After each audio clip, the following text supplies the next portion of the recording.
Hi, my name is Joe with Balloons Extravaganza, and I'm going to do an absolute beginner guide to balloon twisting. So first of all, I'm going to start off with my handy dandy pump. It pumps in and out, it pumps each way. I'm going to start with a balloon, here we go. So the first thing I'm going to do is I'm going to stretch this balloon. Stretch it, stretch it, stretch it. Alright, the next thing I'm going to do is pump it. Now, to pump it, I'm going to actually push it against my chest, and I'm going to use two hands and try to put this on here. Now sometimes when you put it on, it's off to the side, like that, and it's not going to pump, okay? So you need to make sure that this is straight on, and then you can actually pump it. So I'm going to hold this with one hand, and then I'm going to pump with the other hand. Now, before you do anything else, you need to measure it, okay? So, see that tail there? That's about how much tail I want for this balloon dog, okay? So, now, I'm gonna measure it again, make sure it looks right. Now, it's a little bit hard to tie some of this, and it's gonna be really hard if I don't burp it. It's called burping. So what I'm gonna do is I'm going to let out a little bit of air. There we go. Now the balloon is super soft. Now I'm going to tie it. Alright. Okay, so whenever you're twisting a balloon, you always start at the knot end, and as you twist it, it pushes air towards here, and this part will slowly get smaller. You guys got it? So always start at the knot end. Okay, so always twist the same way. So I'm going to pinch with that part of my hand. So I'm going to pinch right there, and I'm going to twist it.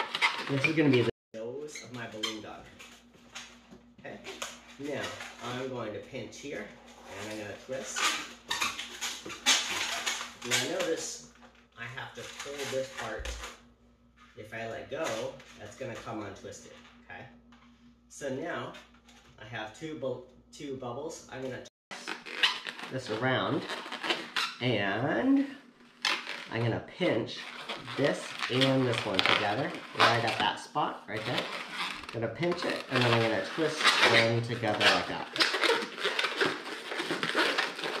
Now I actually have a locking joint between 1, 2, 3, 4 balloons, so this is not going to come untwisted. Okay, so far we have the nose and the two ears. Now I'm going to make a short neck. So I'm going to measure about 2 or 3 fingers there. Just away freely, and I'm going to hold that.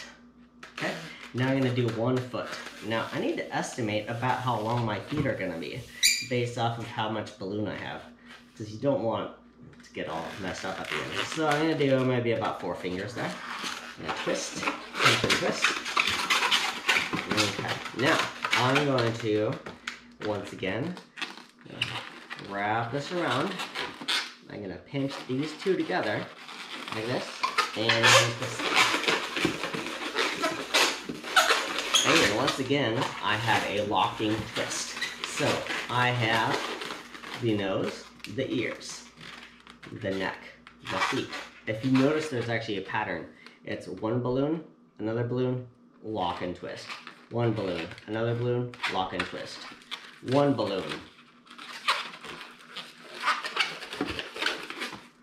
Another balloon. Now this has to be the same as that because these are the back feet. And then bring them together, lock, and twist. Have you ever seen a dog that looks like that? All you gotta do is you gotta just twist this part around a little bit, and now you have a dog. Not perfect, but hey, your first balloon dog is not gonna be perfect.